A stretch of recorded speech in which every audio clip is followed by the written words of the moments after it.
Today we will talk about T cell receptors. So as you know, T lymphocytes, they comprise 60 to 70 percentage of lymphocytes in our blood, remaining being B lymphocytes. So for recognition of antigen, T cells have T cell receptors. So 95 percentage of the T cells have alpha beta T cell receptors. Remaining a small subset contain gamma delta T cell receptors, and again further a small subset contains markers that are found on NK cells. They are called NK T cells. So first we will talk about the alpha beta T cell receptor. So the alpha beta T cell receptor has a variable region, has a constant region, and that part is expressed outside of the cell, and there is a hydrophobic transmembrane region, and there's a short cytoplasmic segment. These are linked together by disulfide bond. So you can see these are heterodimers, that is, two different kinds of proteins are there. So if you see the in this diagram, there is the alpha chain and the beta chain linked together by disulfide bond. Now associated with it, there is a homodimer of there is a homodimer of zeta chain. This is a homodimer contain same type of protein, and this zeta chain attaches the alpha beta T cell receptor to CD3 protein. This is a heterodimer. Okay, so this is the T cell receptor. Now as you know, there are CD4 T cells and CD8 T cells.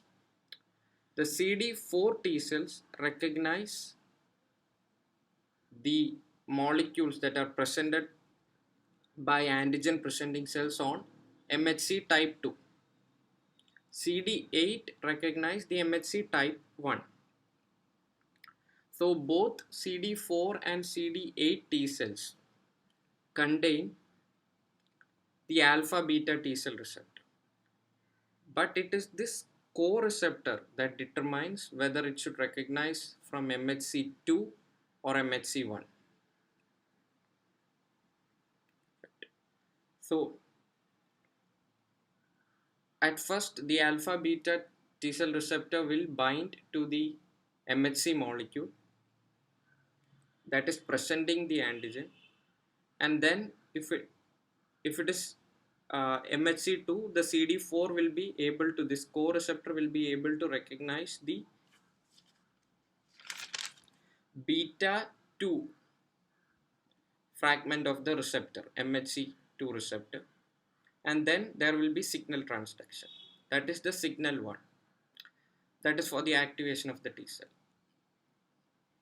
After that, another receptor, that is the CD28 receptor, bind to the CD80 or CD86 receptor that is present on the antigen presenting cell, and a second signal is generated that is also helping in the signal transduction. So other than CD4, some other proteins like CD28 is present, and also integrins are present that also help to promote the attachment of the T cells to the antigen presenting cells. So there's something called MHC restriction. So what is MHC restriction? Alpha beta T cell specificity is limited to the peptides displayed by cell surface MHC molecule. So these alpha beta T cells can only recognize those that are presented by MHC molecule. So that is, they are restricted by the MHC. So that is called MHC restriction. So the second type is gamma delta. Only this alpha beta area is replaced by gamma delta. Right? They are a small subset. They also contain the CD3 and the zeta chain. But the specialty is that this gamma delta T cell receptor is not MHC restricted. They do not require MHC molecules presenting the antigen to them. They can recognize the other molecular patterns of these microbes or foreign invaders. So now this gamma delta T cell receptor has found application in cancer therapy. That is a recent advancement, and the researchers are going on. So this acts more like an innate immunity. They do not require MHC to present the antigen to them. And further, they can further activate the alpha beta T cell and also the cytotoxic T cell, that is the CD8 T cells. They also contain alpha beta, most of them. That is about the gamma delta. So they do not have a MHC restriction, and they are present in the skin, they are present in the mucosa of the GIT, mucosa of the GUT, in the lungs. And gamma delta are further divided into 1, 2, 3, and that much is not required. So the third is the T cells that express the NK cell like markers, the markers for NK cell. They are called NK T cells, natural killer T cells. So just a short word, they recognize, so the NK T cells recognize the glycolipids that are expressed on CD1. They are an MHC like molecule. They recognize the substances that are presented on CD1.